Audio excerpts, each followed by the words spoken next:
All right, good evening. We'll go ahead and get started. So, this is class 4 in the series. We will conclude next week with class 5, and then in April, we'll be offering Meditation 101, which is the companion class to this class.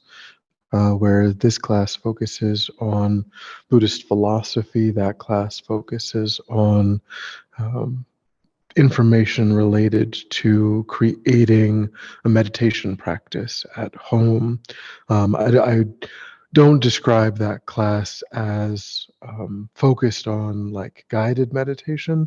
There are some group meditations as part of the course, but its goal, I would say, is to give people the information that they need to begin a practice at home.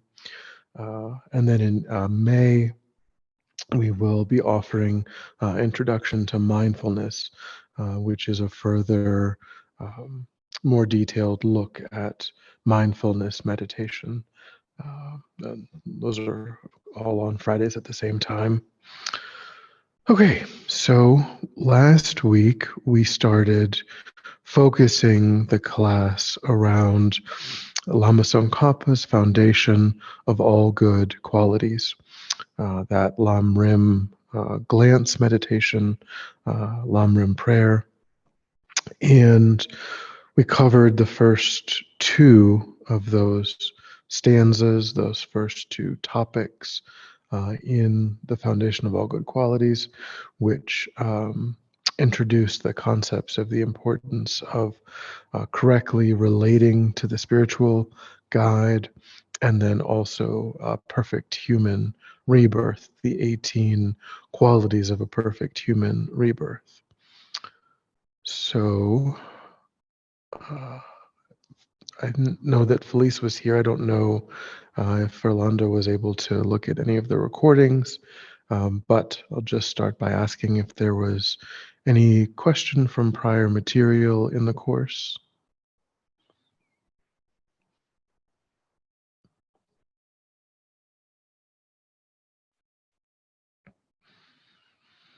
Nope. All right. So then we will move on then to verse 3. Verse 3, you could say, introduces three concepts. I'll read the stanza. The stanza reads, "This life is as impermanent as a water bubble. Remember how quickly it decays and death comes. After death, just like a shadow follows the body, the results of black and white karma follow. This life is as impermanent as a water bubble. Remember how quickly it decays and death comes. After death, just like a shadow follows the body, the results of black and white karma follow." So really, there's three concepts introduced in this stanza: impermanence, and then death, and then karma. So the chapter in the Lamrim on the first two is called Impermanence and Death. They're given their own chapter, and then karma is a separate chapter, but these are all put together in this one verse. But impermanence and death are different concepts. When we looked at the four seals, we defined impermanence as that which changes moment by moment by moment. So this life is as impermanent as a water bubble is, because if you look at like literally like a the moving of a breath, through a column of water, the kind of, convex sort of floating, and then when it reaches the surface, of course, it sort of pops and is no more.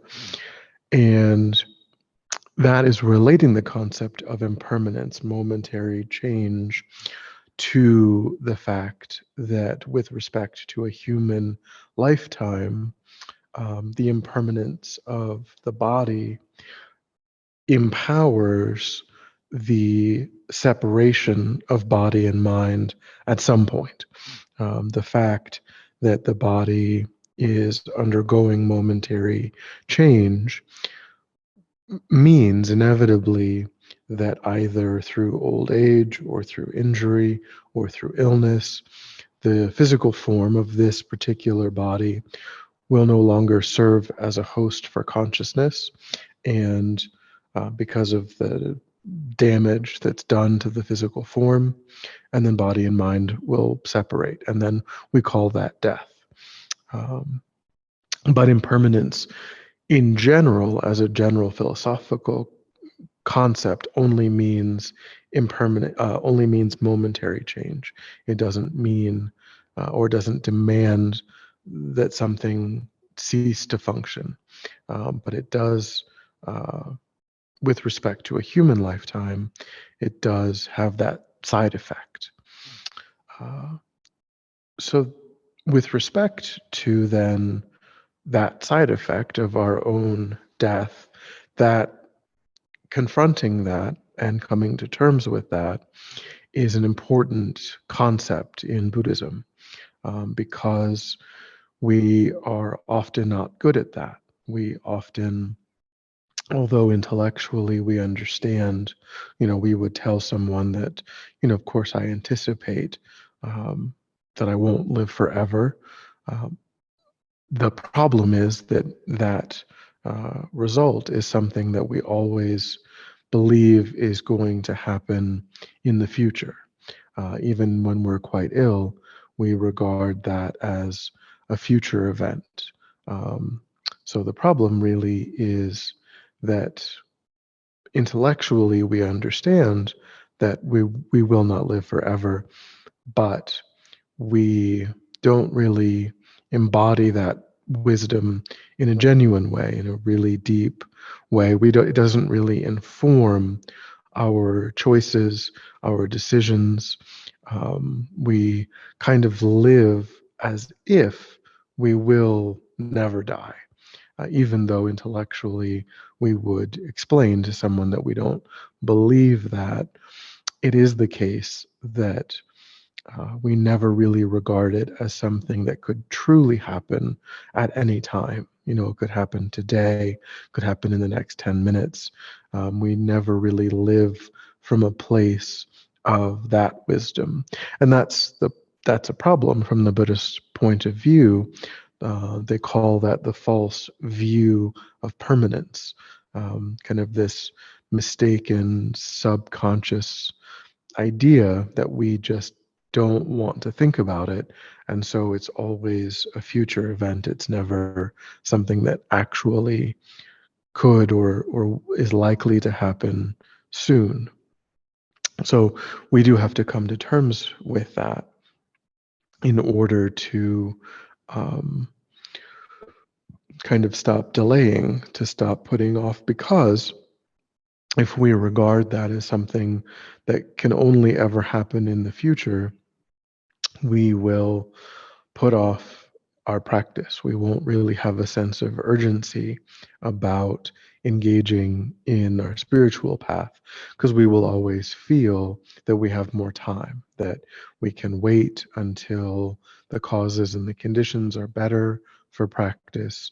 And then, we'll just keep coming up with reasons why we can't do it now, we can't do it this week, there's no time, because we always feel like, well, I have decades and decades and decades of more time.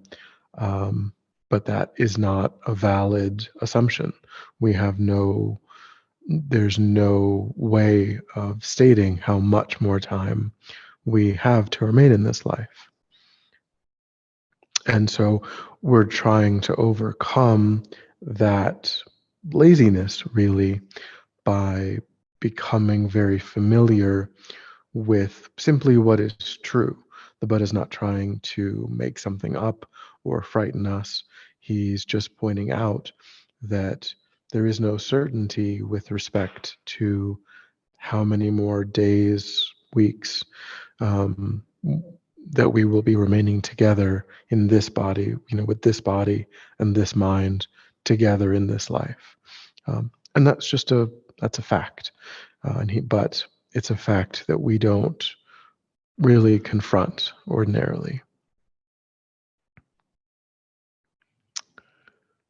And so then the third concept is karma. So we talked about the three scopes of the lamrim: the small scope, the middle scope, and the great scope. And right now these contemplations are on the small scope. And we said that the purpose of the small scope is to transform our mind into the mind of a practitioner who is focused more about their overall spiritual trajectory, their where things are headed, what kind of causes and conditions they are creating in the mind for future lives. um, More concerned about those things than they are about just what's happening tomorrow, what kind of job I have, what my status in my community is like, how much money I have, those sorts of more mundane concerns. Doesn't mean that we neglect doing, kind of the normal, we brush our teeth, we make sure we have food in the fridge, we do the normal kind of daily things. But the focus of someone who has mastered the small scope, their real focus is, what is my overall spiritual trajectory? What kind of direction am I heading in? Is it a virtuous direction? Is it a non-virtuous direction? Um, so we use the contemplation on death to overcome all of the excuses that we have for not really practicing. Um, and then we have to get to a point where we deeply understand karma, or the law of cause and effect, because that is the vehicle that we're going to utilize to create those virtuous causes and conditions, and to avoid creating non-virtuous causes and conditions. So the teachings on karma, like all of the teachings that the Buddha transmitted and that have been preserved over 2.5 millennia, um, were his own direct experiences. It's not a revealed teaching. It's not some sort of revelation. It was his own direct experience. And so this framework that he explained was the result of, because as I said, it's also described or defined as the law of cause and effect, like the law of gravity, you could say. The scientists who have explained the law of gravity to us did not invent it. They didn't discover, they didn't have a dream. They didn't, they conducted experiments. They made observations. They quantified what they were observing, and then they relayed the results of all of that, and they were able to defend it, and so on. And the Buddha is the same in that his own direct experience is what he relayed to his disciples. And when they, over time in his lifetime and in subsequent generations, when they were able to mature their minds to a high level, they also validated his experiences and reaffirmed those findings, just like other scientists reaffirm and validate the findings of other scientists. The difference is that it's easier to validate um, mundane worldly experiences, because it isn't the case that anyone can validate that kind of experience. You still need training. You still need to also be equally qualified. You know, if a doctor or a preeminent scientist, if they publish something, I can't read it and then say, "Oh no, that's not true." But there are people who exist in the world who have a similar level of education, experience, and they can validate or invalidate.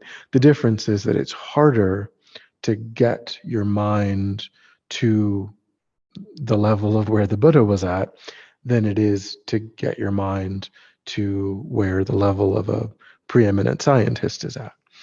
And so there are comparatively fewer people alive at any one time who are able to do that. So there's a difference in that sense. But, fundamentally, it's essentially the same idea.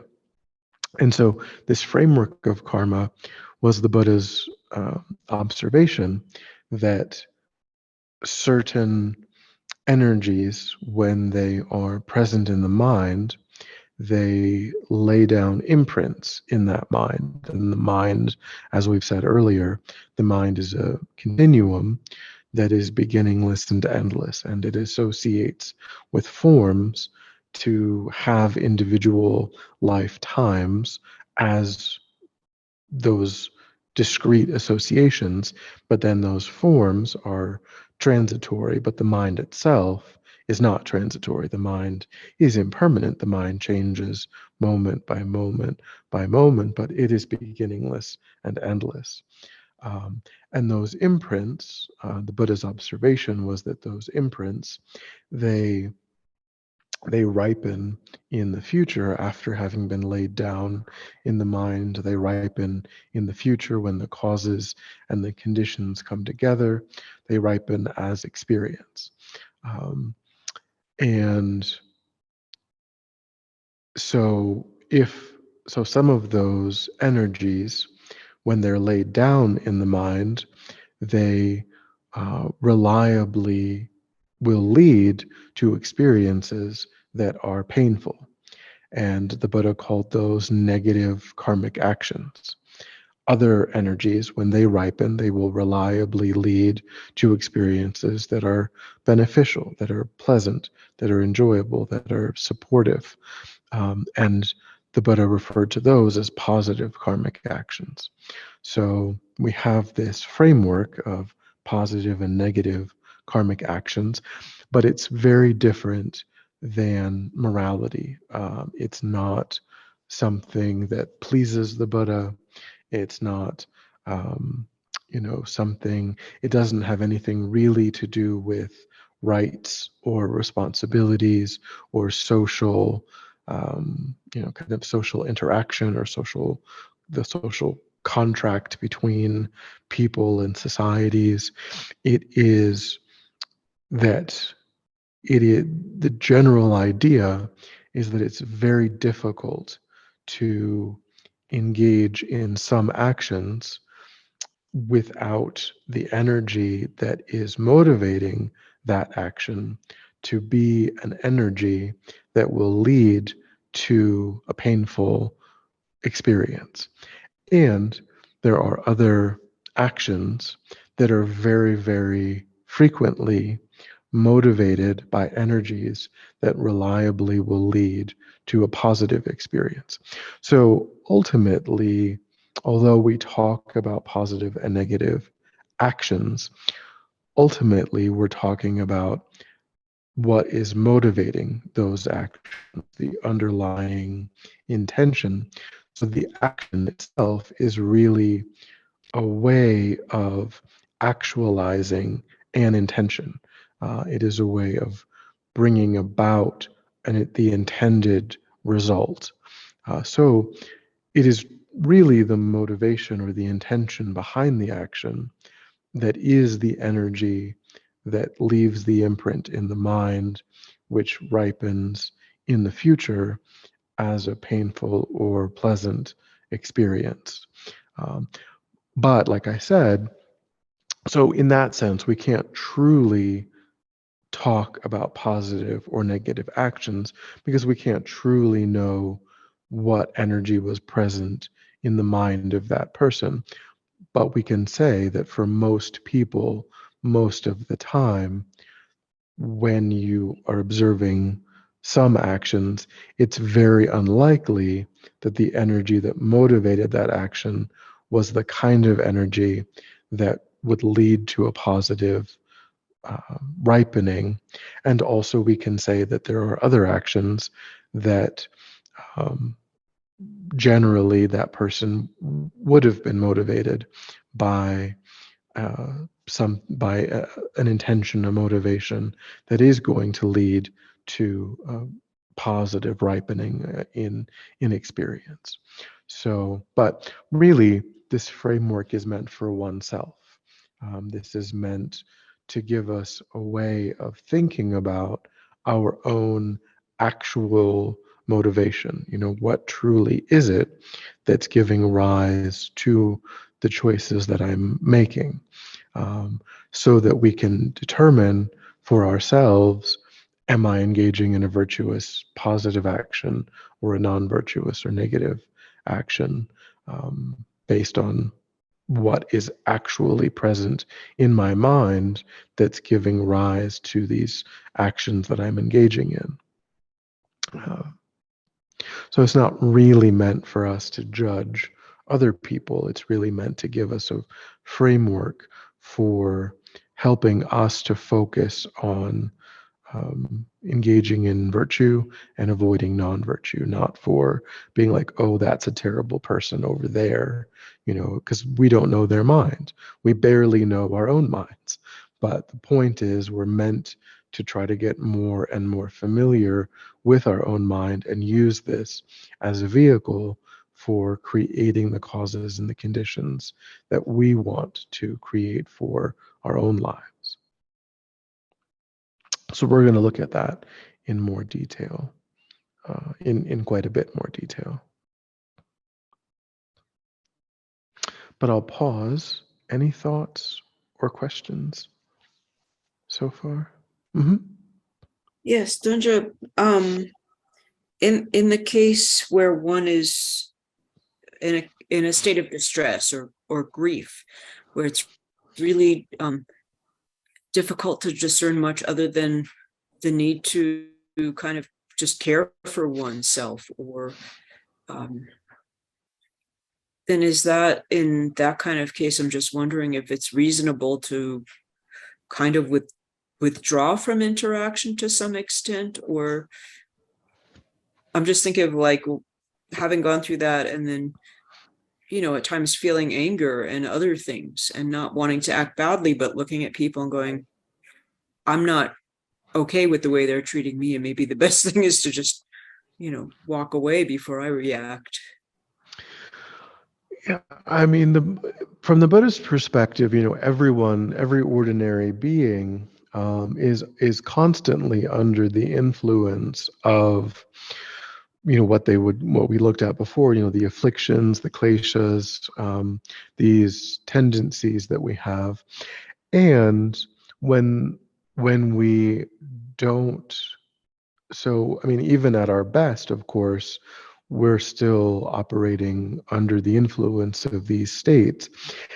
And when we have less spaciousness in the mind, when we're stressed, when we're anxious, when we're overwhelmed, in various ways, then we're going to, of course, our introspective ability is going to be reduced.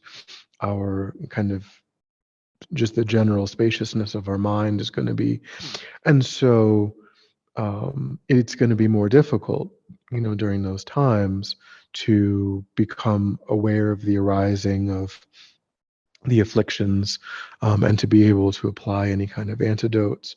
So, it can be skillful. Of course, we want to, um, engage over time in a process of gaining greater and greater introspective abilities that can maybe be maintained even in more challenging circumstances. But that's an organic process that takes the amount of time that it takes. So certainly, I think if we realize that we're particularly kind of fragile, or that we're feeling, then it can be wise to um, you know to do whatever it is that we feel like we can do. If if if we feel, if we can gravitate toward more practice during those times, then that's wonderful. um, and to use that as a support to get through that. um, and if we feel like we need to kind of just reduce our interactions, because it's just things aren't going to go well, then that's also valid, too. But I think that ultimately we want to think about, you know, being able to be in relationship with others. And then how do I still work with my mind? How do I, because if you just remove the negative stimulus, then there's nothing to overcome. There's nothing to work with. But, we're not always capable of that. We have to kind of be skillful and think, okay, I can challenge myself in these situations when it's safe and when it's not too overwhelming. But I know my mind, and in these other circumstances I don't have that capacity right now. So I can aspire to that in the future. But like right now I just need to sort of keep some distance and not, so that I don't take things the wrong way, and like that.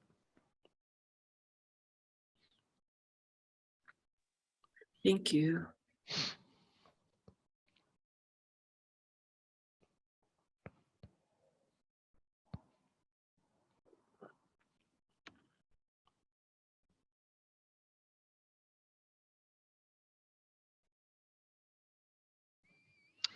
Okay.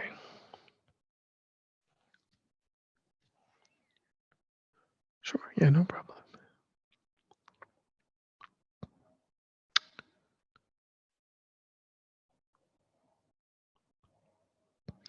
Okay.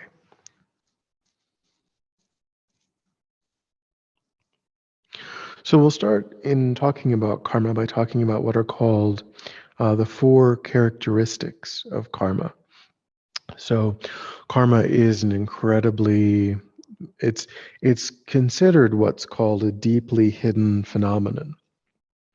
There are manifest phenomena which we can observe just kind of with the senses, with the body and mind itself. So, for example, coarse impermanence is a manifest phenomena, meaning that if we look at a living being and we observe them over a few years, um, even just with our eyes, we can see that they've aged. And so we can say that coarse impermanence is a manifest phenomenon. It's apparent. It's just readily apparent to the senses. And then there's what are called hidden phenomena. And a hidden phenomena is something that isn't apparent to the senses, but that with reason, with logic, with time, you can kind of puzzle out validly. You can see the truth of it. Uh, and so subtle impermanence would be an example of a slightly hidden phenomena. Um, so subtle impermanence is the moment by moment changes that empower coarse impermanence. When we, over time, when we notice, wrinkles and gray hair, and so on, or we, look at a baby and the changes in a baby are quite rapid. They occur, month by month. So those manifest changes, that's coarse impermanence. But we can infer from that that the only way in which that would be possible is if there were no two moments in the continuum of that infant's body that were the same, that moment by moment by moment, the physical form was moving in the direction of those observable changes to the physical form, even though our eyes, our ears, are tactile. We can't actually observe those momentary changes. That must be the vehicle by which the manifest changes are occurring. The course impermanence is happening. But karma is a deeply hidden phenomena. It's not a manifest phenomena. It's not slightly hidden. It's deeply hidden. And a deeply hidden phenomena can only be truly, fully understood by a fully enlightened mind. So there are things about how karma works and all of that that we are not able to puzzle out. We can't just think about it. We can't reason it out. We won't arrive at a certainty just using our ordinary mind, our ordinary wisdom. We have to actually transform our mind into the mind of a fully enlightened being. And then, just like for the Buddha, the law of cause and effect will be uh, understandable in all of its detail. But the Buddha gave us 4 characteristics that we can use to describe karma. So these 4, the first of these 4 is that karma is definite. And so by this, what is meant, again, is that, well, what we've already said, that if the energy that laid down the imprint, if that is a quote unquote positive energy or a virtuous or constructive, different English words, that mean the same thing for the Tibetan word, then the result by definition will be positive. It cannot, a virtuous karma cannot ripen into a negative experience. And then the reverse is also true. If the energy that laid down the karma would fall under what we would call non-virtuous, then the result cannot be a positive result. The second characteristic is that these imprints that are laid down in the mind, over time, they increase, meaning that the result that they lead to with time is going to be greater than its cause, than the cause that initially laid down that karma. And this works again for virtuous karma and non-virtuous karma. For non-virtuous karma, that's kind of a problem because we can engage in a small negative action, and then given time, the result that comes from that would be larger than you would otherwise expect, more intense than you would otherwise expect. But the reverse, as I said, is also true. A small positive action, given time, will lead to a result that is stronger than you would otherwise anticipate. With respect to negative karma, there are what are called purification practices. They're ways of interrupting that flow of energy across time, and that even though we created the negative karma, we can prevent it through purification practice. We can prevent it from bringing that negative result in the future, which is great. There is no negative karma that we create that we absolutely have to experience the negative consequence of. But it could be that we might create a negative karma and then die before we've purified it. That could happen. Um, but it is, in theory, it is still possible that we can avoid the actual ripening consequence of negative karmic actions. So what this is kind of getting at then is that we need to take even small negativities seriously, and not just allow them to go unpurified, to allow them to ripen.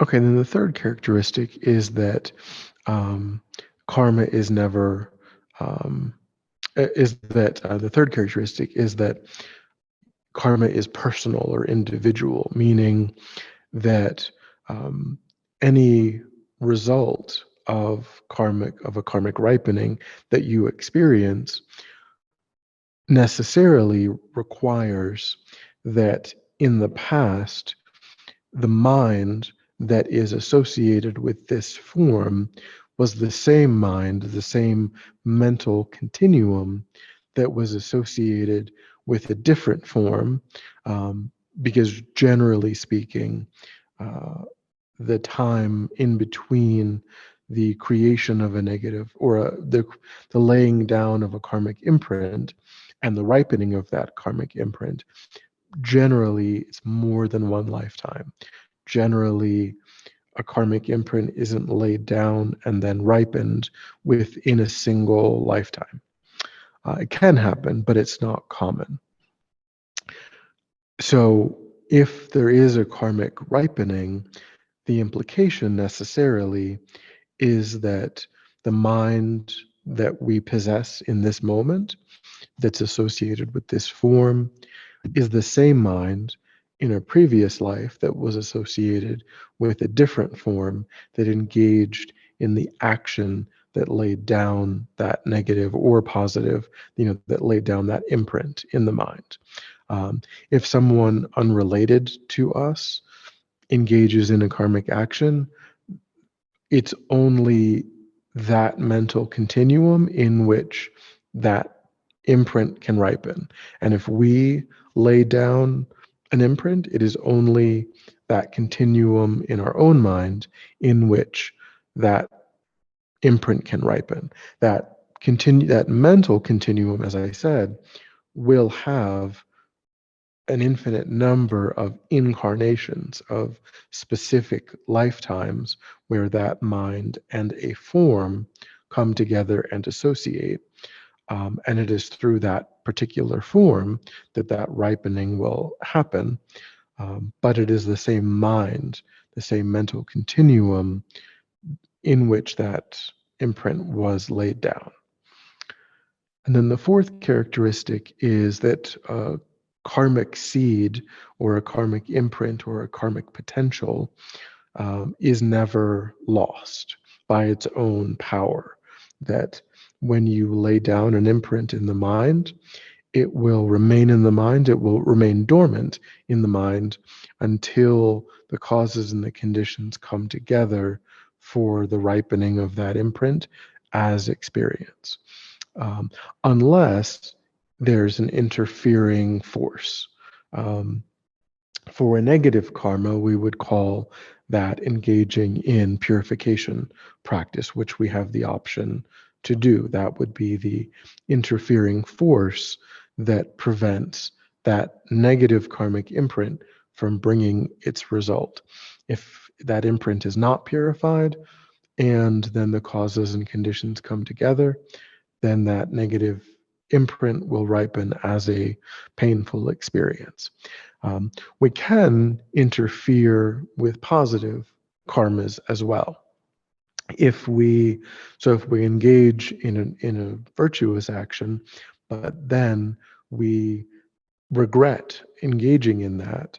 We think it was stupid. We think, we think, oh, I gave that money and now I don't have that money and now I want to buy this thing or do this thing and I can't because I already gave that money away, and how silly that was, even though maybe we gave it for a very good reason, to a very good cause, and lots of good benefits, resulted from that. If we later think that we made a mistake, and that is going to reduce the power of that positive action that we engage in. It's going to interfere with the movement of that energy over time. It's kind of like, um, one analogy is like if you have a marble on a small table and you hit it forcefully, you can say definitely, due to the laws of physics, that that marble is going to fly off the table. But it's also true that you can put your hand out and stop it. Both of those statements can be true statements. You've put something in motion, and it will carry out what you've put in motion. But at the same time, you can prevent that. You can interfere in that process, and it's good that we can interfere when that's a non-virtuous imprint. It's not good that we can also interfere if we've laid down a virtuous imprint. So that's an important reason why we don't want to try to push too hard, and try to do too much, in terms of virtue, because we might end up regretting it. We might end up thinking that I shouldn't have done that, and then that regret will weaken the force of what we did previously, which we don't want to do. And that also might make us less likely to engage in virtue again in the future, because we kind of feel like, oh, I got burned, in the past, by engaging in virtue. And whereas if we go in a small, step by step way, and we build, on our virtue over time, then we'll avoid that happening, and we won't. We'll be more and more likely to engage in virtue, and we'll never regret having engaged in virtue. So those are the 4 characteristics of karma. Any questions about the 4 characteristics of karma?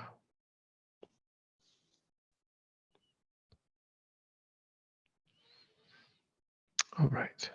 So now we'll talk about a complete versus an incomplete karmic action.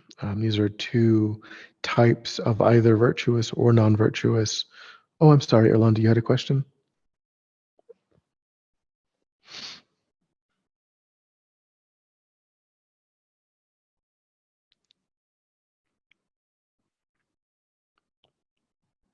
That's all right. You can go for it.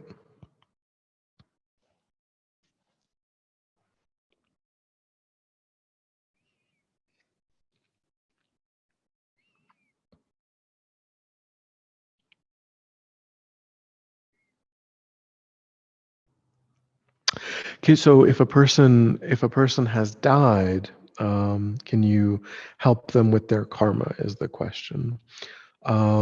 So the answer is broadly yes. Buddhism, the understanding in Buddhism, at least in Tibetan Buddhism, which has a pretty detailed understanding of the death process and the energies and all of that. I don't know if it's shared in all of the Buddhist traditions globally. Um, the understanding is that when any sentient being dies, they enter the intermediate state, the in between, between lifetimes, and they may remain in that state for, from our perspective, from the human, if you were to define it from the human realm, it looks like it's about 49 days. And I don't know where that necessarily, I mean, it's in the Tantra somewhere, but I mean, I don't know. I guess that's the experience of great meditators, is that it's kind of, it has an upper limit. of about 49 days. And maybe that could just be sort of a helpful way for us to be thinking about it. I don't really know, but that's kind of the framework that they give. There's really no lower limit to that time. So it can be a few minutes, it can be a few hours, but it does have to come to an end. That mind does have to take rebirth, and it can't really, isn't known to really exceed that 49-day upper limit. Um, so during that time, prior to, so of course, generally you never know if the mind is still in the intermediate state. But it's common during that time for prayers to be offered on behalf of that person. So particularly medicine Buddha practice, the medicine Buddhas, you can say that they represent the aspect of enlightened mind, enlightened activity that correlates to protection from danger, like the danger of a lower realm rebirth, a painful rebirth. Um, and so, in that sense, really in all of these senses, for the most part, it is what we can do is make prayers to enlightened mind, enlightened activity to help create a connection between enlightened mind and enlightened activity and the mind of the person who's passed. Because enlightened mind, enlightened activity has the potential to activate a positive karmic seed in that person's mind that will lead them to a beneficial rebirth. Um, so that's why these prayers are engaged in. After the 49 days, it becomes more difficult because at that point, we would say that we know for sure that that mind is now associating with a different form. And so when the mind is just in the intermediate state, it seems like it's just energetic and it's more receptive to that kind of intervention that the enlightened mind, enlightened activity can perform, can do. Um, Whereas once there is a new incarnation, now that mind is embodied and it becomes more difficult. Um, the only thing that I personally know of that is done to benefit beings who've definitely taken rebirth is called the Jangwa Puja, Jangwa Puja, Jangwa. Um, that is known to be powerful enough to be of benefit to beings who have passed away at any point beyond 49 days from today's date, um, wherever they might be in the realm. The Jangwa Puja is powerful enough to be of some benefit. Um, but so it's not necessarily that we individually can do much at all. We probably can't. But enlightened beings can help to ripen a virtuous karmic seed in that person's mind.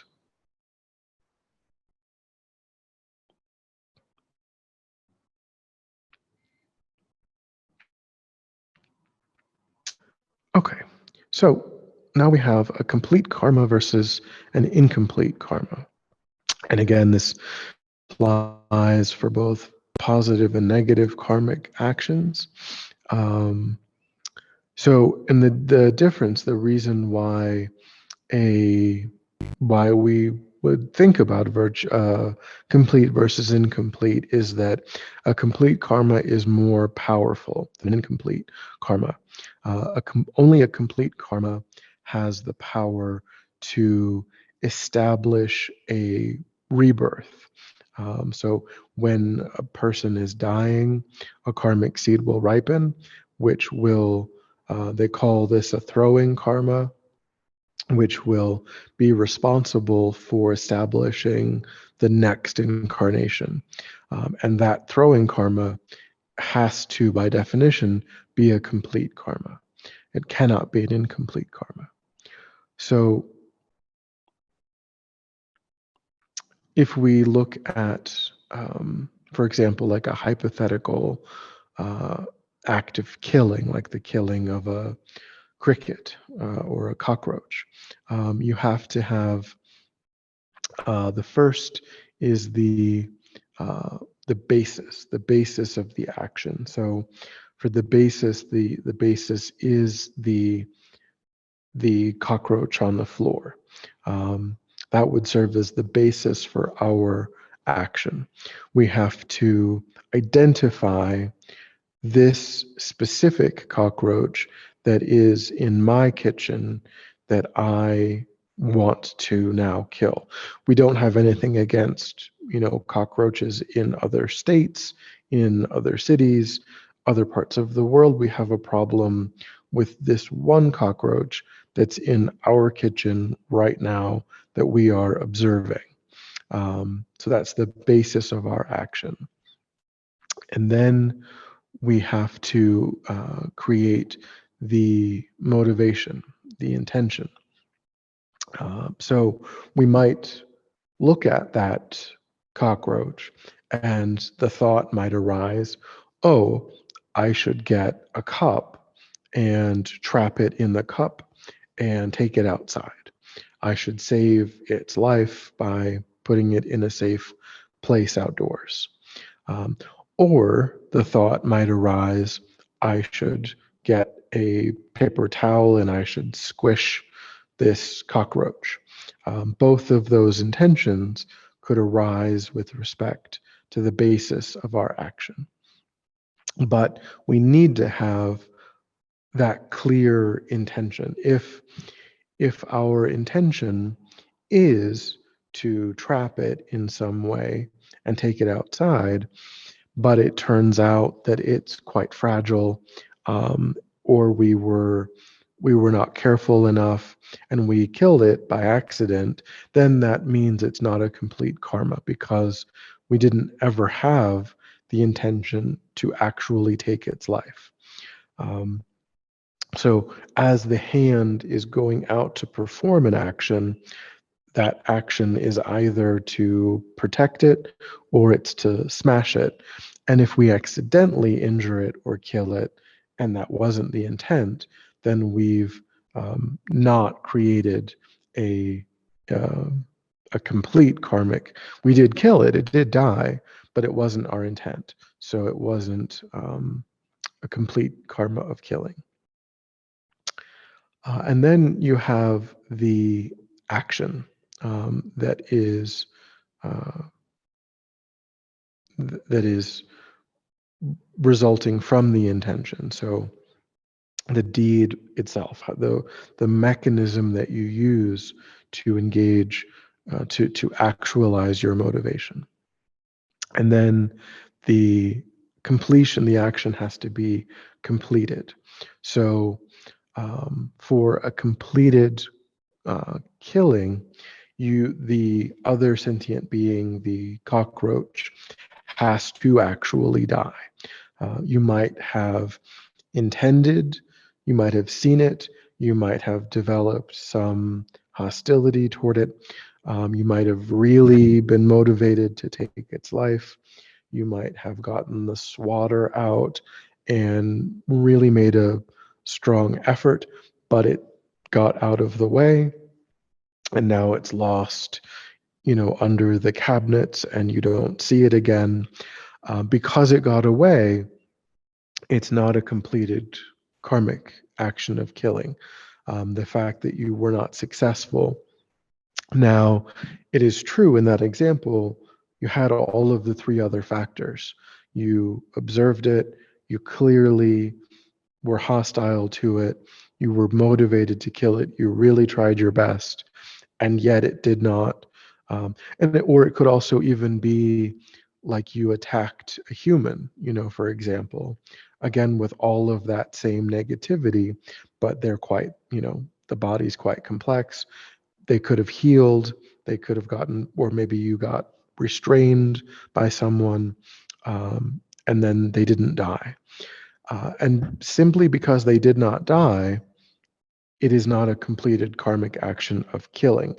It's still not good, because all of those other factors were there.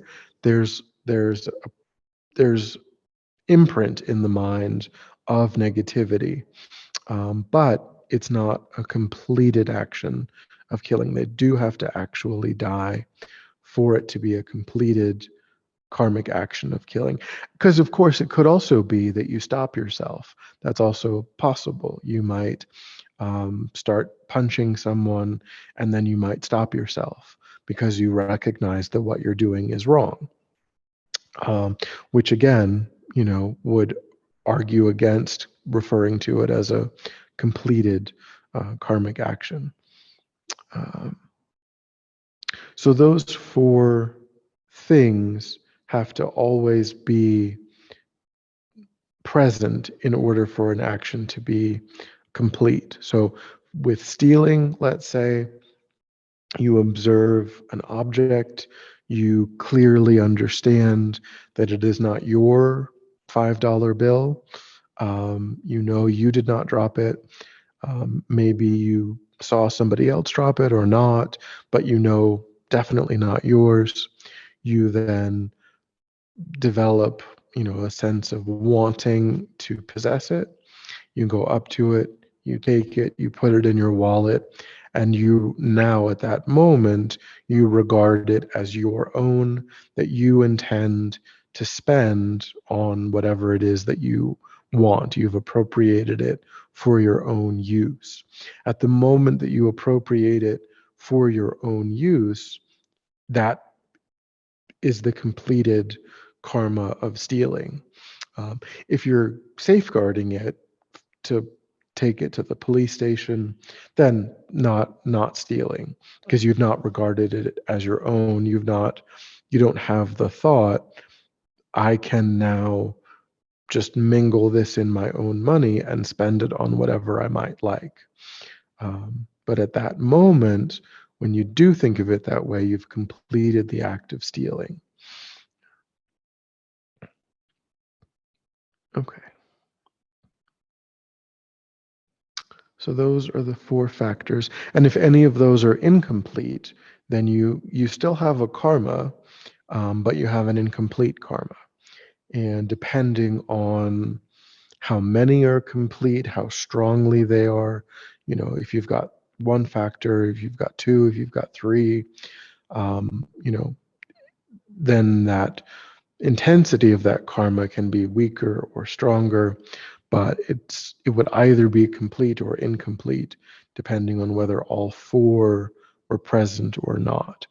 So we've said that a complete karma is a throwing karma that can establish a rebirth, meaning when we die, a karma can ripen and it can cause this mind to take another human form. That would be a throwing karma. And in order to do that, that karma by definition is a complete karma. Incomplete karmas, they still exist in the mind. They're still an issue it's not like they're nothing. What's tricky about the language is that an incomplete karma is not a throwing karma. An incomplete karma is a completing karma, which is terrible linguistically. It doesn't make any sense to me. But an incomplete karma is considered, rather than considering it a throwing karma, it's considered a completing karma. And a completing karma does still ripen as experience, but it lacks the power to establish a rebirth. What it does, or what it can do, is in the course of a rebirth, it can fill in the details of the experiences of that rebirth. So if we try really hard to kill someone and we simply fail, that's a negative karma that cannot throw us into a painful rebirth. But when we get a human rebirth, it could perhaps ripen in sickness. It could ripen in a reduced lifespan. It's still going to ripen as experience. But it will fill in the details of an incarnation rather than establish an incarnation. So a complete karma is a throwing karma, an incomplete karma is a completing karma. Uh, and of course, it's also a complete karma can also ripen within a lifetime as well. It's kind of like the square rectangle thing. Like some, all rectangles are squares, but only some squares or all squares are rectangles, but only some rectangles are squares. Completed a fully completed karma doesn't have to only ripen as a throwing karma, but it is the only kind of karma that can ripen as a throwing karma. Okay, any questions?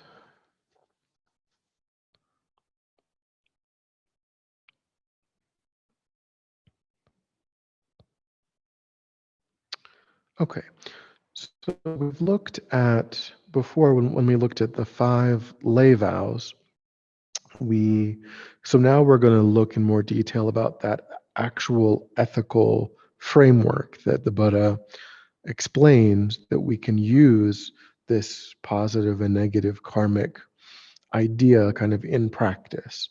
And we've looked at that a bit already when we looked at um, the 5 vows that we take, the 5 lay vows that we take. That we said is really the foundation of our ethical lives, but it's not the entirety of what the Buddha said about ethics, because the 5 lay vows are kind of coarse karmas. They're things that we that it's reasonable for us to say we will never do again for the rest of our lives if we decide to take the refuge vows and commitments. So the 5 lay vows are to not kill, steal, lie, commit sexual misconduct, or take intoxicants. To not kill, steal, lie, commit sexual misconduct, or take intoxicants. Um, and so those 5 things, they are part of a larger list, which are called the 10 non-virtuous actions. Um, so but there's more, because there are subtler things that the Buddha also explained, lay down those problematic imprints in the mind, but they are not reasonable to say that we will never ever do them again, but still we need to be concerned. Um, so of these 10 non-virtuous actions, 3 are related to the physical body, what we do with our physical body. 4 are related to what we do with our speech. And 3 are simply mental karmas. They don't require actions of body or speech. They only require us to think in a certain way. So the 3 non-virtuous actions that are related to the body are killing, stealing, and sexual misconduct. So we've looked at those before, with respect to the 5 lay vows. They're the same here. It's just being carried over into this list. Now we have ethical guidelines for speech, and there's 4 of these. And we've looked at only 1 so far. So lying is included in this list. But then you have divisive speech, harsh speech, and idle speech. Sometimes you could call that gossiping, but idle speech. Harsh, so lying, divisive speech, harsh speech, and idle speech are the 4 ethical, guidelines for the speech. Divisive speech is any time that we intend to sow division with our words, to maybe we don't want people to associate, so we say one thing to one person and we say, oh, hey, did you know they don't like you? They said this about you. Doesn't actually matter if what we're saying is true or not. If we're trying to split people apart, then it's divisive speech. Um, we might be concerned about a person's influence over someone or a person's safety, and that's different. If we say, hey, I'm really worried that this person is dangerous or they might harm you, that's different than, just kind of trying to break people apart for our own kind of selfish motivations. And then harsh speech is any kind of attempt to wound a person using our speech, to insult them, to cause them to feel badly. Anytime that we're trying to injure someone with the use of our words. And then idle speech is, in a way, what they say is the lightest of the verbal non-virtues, but uh, really the technical definition is just to, Venerable Rabina calls it rabbiting on about nothing, um, is just to kind of waste people's time with, like what's happening in popular culture, what you heard about, this TV show or that. And it can also be talking about people behind their back. That certainly is included. Oh, did you hear about this fight that happened between these two people that you know? Or can you believe that so and so did this? But it also, it even can mean just kind of talking about meaningless topics, and just going on and on and on about things that really have no significance, and just sort of wasting people's time with your speech is idle speech. The really technical definition is to talk about anything other than the teachings. To be honest, that's what they say, that um, if you're talking about anything other than really meaningful. But of course, we can't, that kind of way of holding it is kind of meant for monastics. It's kind of meant for monks and nuns in monasteries. Even they like never talk about worldly things or, the news. But it's just to kind of try to be mindful about that process. Like, how much time are we spending talking to people about things that don't really matter? And the problem, as I said, it's considered the lightest of the verbal non-virtues, but it's also the one that we do the most of. We don't lie every day. We don't yell or wound with our speech every day. We're not rending people, apart with our speech. But we spend a lot of time talking about things that aren't very meaningful. So, in that sense, we can engage in this one a lot. Um, okay, and then the ethical guidelines for the mind. None of these are all new. These are not associated in the lay vows. So the first is covetousness, which is a mind, kind of a tight, a greedy mind, a mind that wants what other people possess, a mind that instead of rejoicing in other people's good fortune when they are able to get a new car or when they're able to have nice things, it's a mind that's like, why didn't that happen to me? I want that for myself. It's kind of a tight, greedy mind. Um, and then there's ill will, which is just not causing harm to anyone, but just wishing that someone comes to harm, or hoping that something, like, oh, I hope they trip and fall, um, or, oh, it would serve them right if some bad thing were to happen. It doesn't mean you have any intention in causing it to happen, but you're okay with it happening. You don't mind that they come to harm, and you kind of would prefer it if something not great happened to them.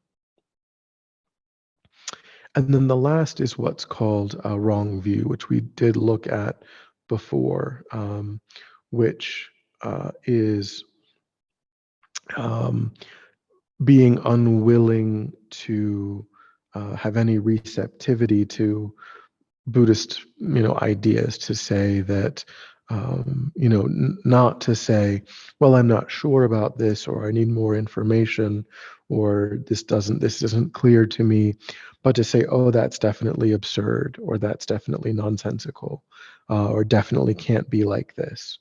That would be a wrong view from the Buddhist perspective, because it would cut a person off from investigating and trying to learn more.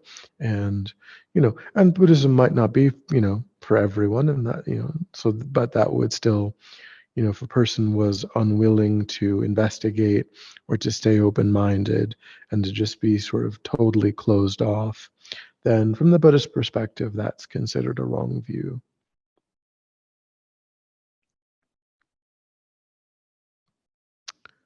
Okay, any thoughts or questions about? So you can see how 5 of those are included in the list of the 5 lay vows, but then there are 5 things that are too subtle to say unequivocally, I will really try.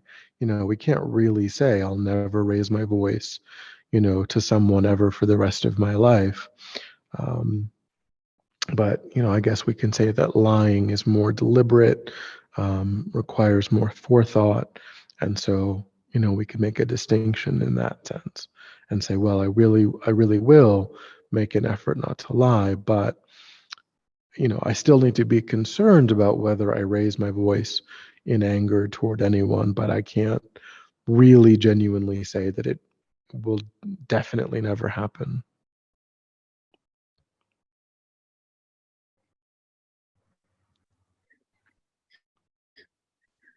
So Mhm. these are things that we would, like, if we're experiencing them, have read the news, experience a touch of ill will, or anything else like this. This is something we would maybe take to purification. Yeah. Yeah, I would say that we're meant to become mindful of engaging in any of the 10 non-virtuous actions and then purify it. Yeah. Thank you.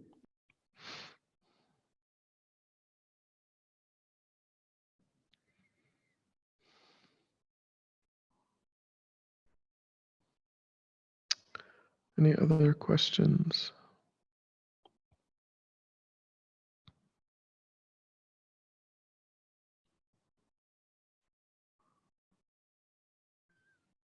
Let's see.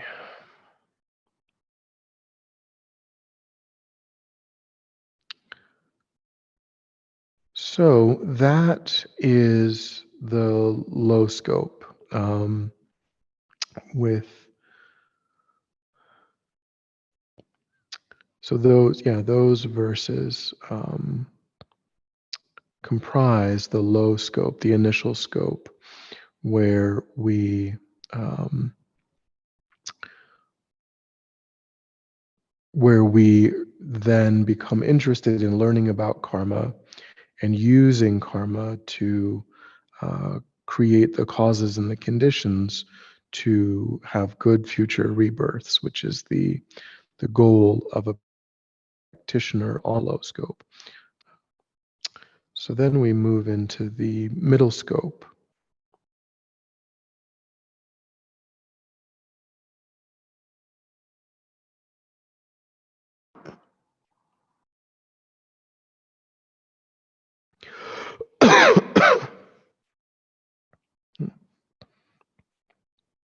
Sorry.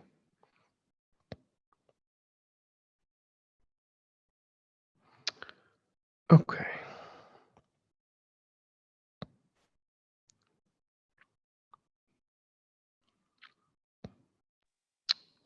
So verse, oh, sorry, I got, Sorry. yes. Mhm.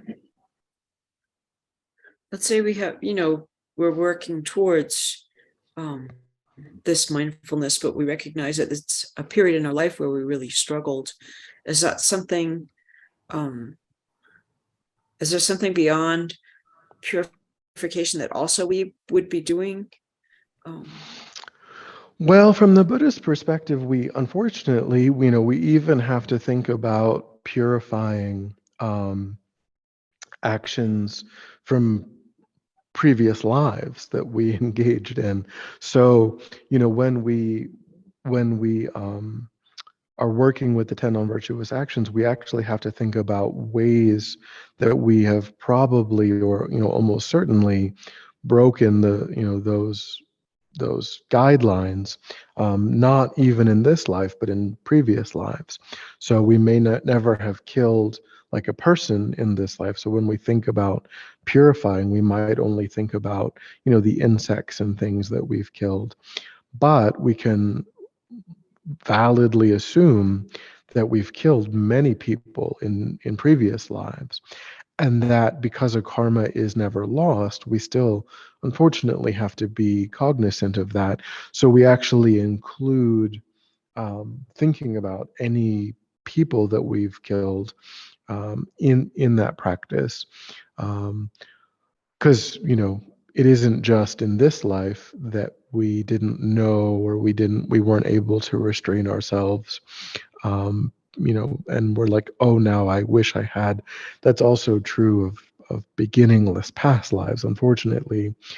um, in terms of things that are other than purification practice, um, I mean, anything that we are also doing to learn new constructive habits, because the opposite of killing, is having a reverence for life, and protecting life, and being, going out of our way to try to be protective of life, and things like. So, of course, we can try to uh, actively engage in the opposite of all of these as much as possible, um, and then create the causes and the conditions to spontaneously be someone who, by understanding the disadvantages of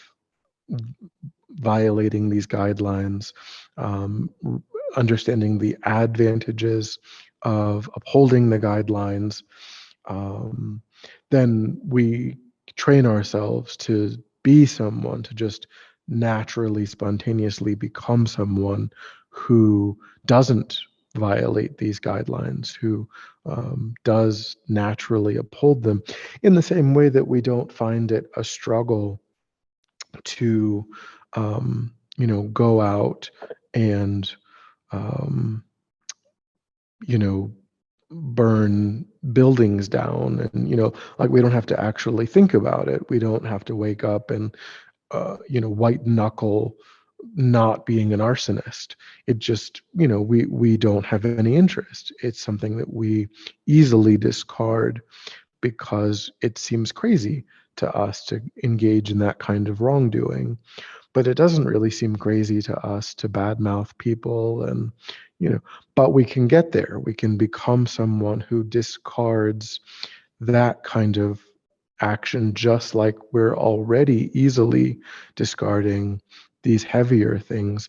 And it's just familiarity. It's just repetition and familiarity and training in seeing that it is harmful, and that there are disadvantages to doing it, and we really ought to become someone who would never consider engaging in something like that. Um, yeah.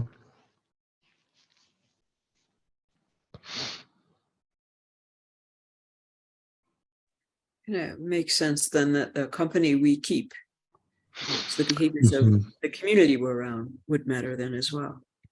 Yeah, yeah. When a person takes refuge vows, they talk about in the context of refuge vows, they talk about, the translation into English is not great, but they talk about bad friends, sometimes evil friends, which is, again, the translation's not great, but it does mean, it refers to being mindful of the people, as you're saying, the people that we spend time with. If they are doing negative actions, then we're going to find it very difficult to not fall into that pattern.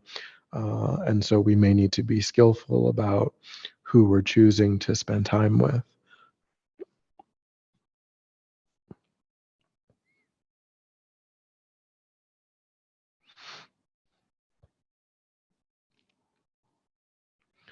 So the next, we'll do one more verse today.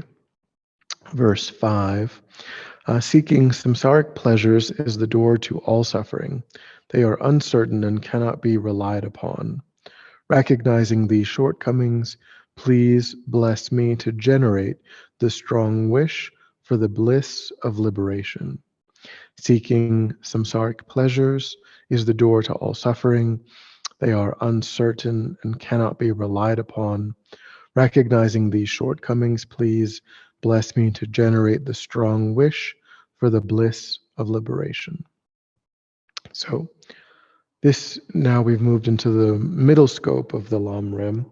In the small scope of the lamrim, the intent was to become someone who generally cares more about the direction that they're heading in than they do about what's happening kind of within this one lifetime. And within that, the goal is to avoid the worst kinds of sufferings and to relatively or comparatively have good rebirths.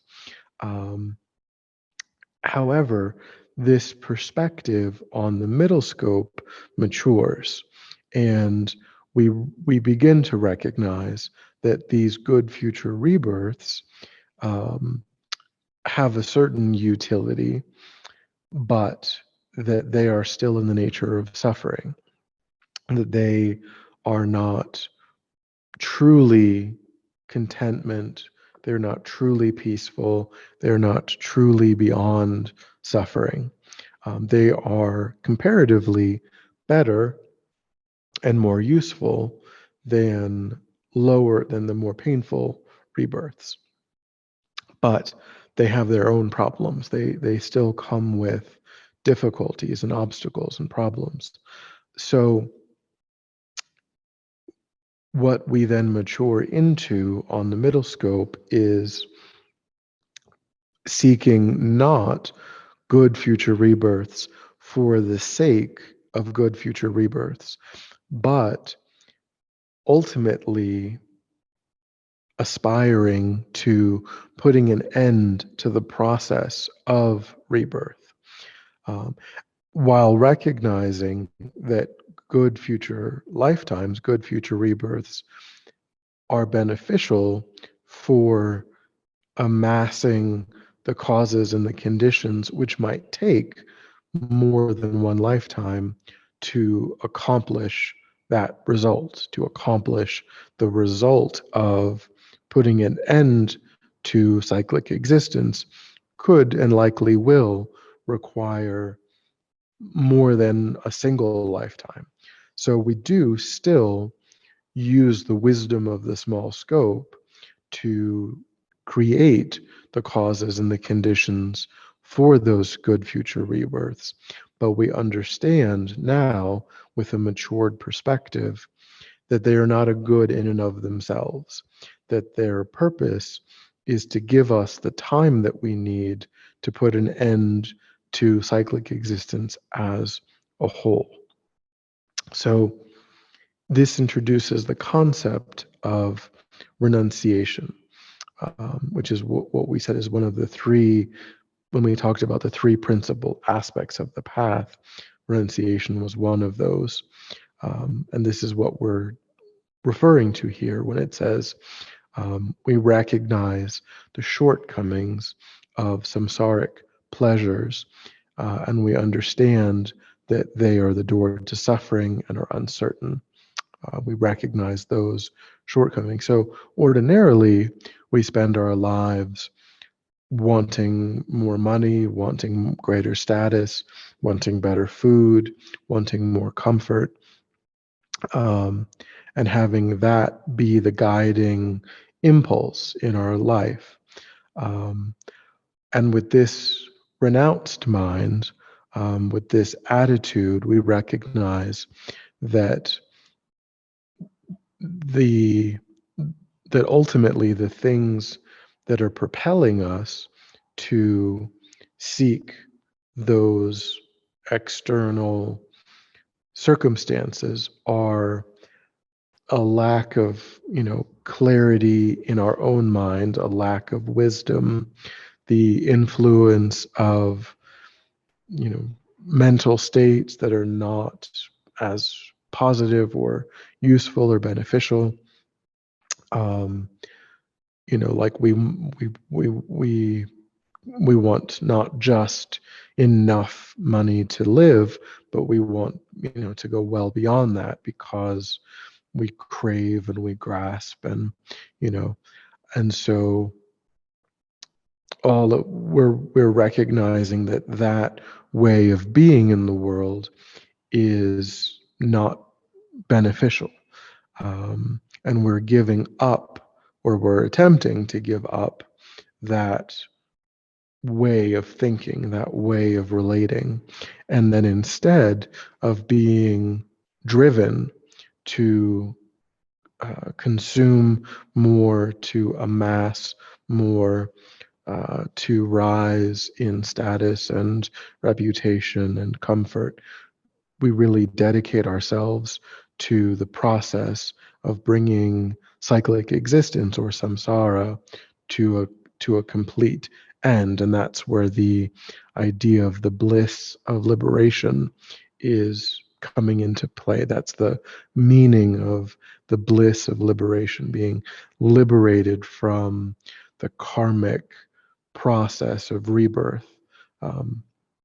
Because we leverage on the small scope, we create a deep understanding and appreciation for the law of cause and effect, for karma, and we leverage that understanding to work cooperatively with the law of karma to secure the kinds of future rebirths that are more beneficial.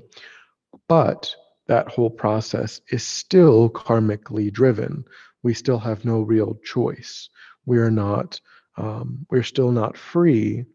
We're still bound to the arising of karma in the mind, and that's not an endless. It's hard to say that that's really an endlessly controllable process.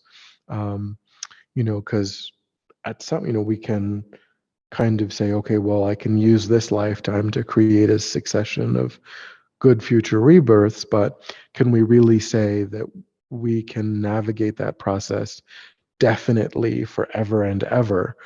Probably not. There are things that at some point will probably happen that will kind of knock us off that trajectory. Um, if we're talking about billions and billions and billions of years of really trying to think that we can just use karma, we can do that for a time, but to think that we can do it endlessly is probably not accurate. And even if we could, this is a perfect human rebirth, the rebirth that we have now, and it has all kinds of drawbacks compared to liberation. So for one, we'd have to say realistically, difficult to say that we can avoid, the lower realms forever and ever and ever. Maybe we could through, if everything really comes together quite well and we really dedicate ourselves, maybe that's true. But then we would just kind of be stuck with this. We would just go from this over and over and over again forever. And this, not so great compared to lower nirvana compared to becoming an arhat, seeing the nature of reality directly, escaping the karmically driven process of rebirth, and our mind abiding outside of cyclic existence just as mind, free from the arising of all of those negativities that were previously dominating the mind, and free from, this kind of environment that is created under the influence of karma and delusion. So it's just sort of saying, compared between the two choices, liberation much better than an endless stream, even of perfect human rebirths, if the goal never is anything other than just yet more good human rebirths. The goal has to be something beyond that, if we really want something preferable.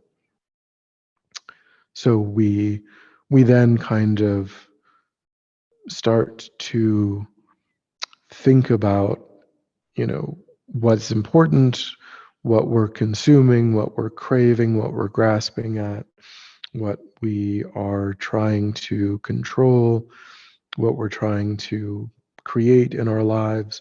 And we really try to move in a much more spiritual direction, even beyond doing the things that create just a good future rebirth. We really try to think about, um, that the only value of a good future rebirth is that it might take more than one good future rebirth to actually bring samsara to an end.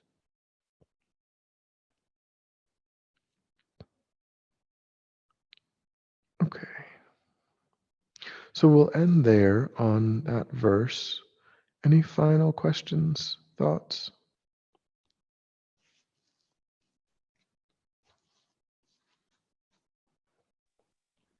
I wanted to thank you for being so thorough in your instruction and your answers.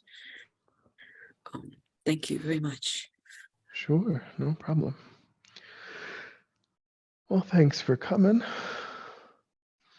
So we'll finish up next week.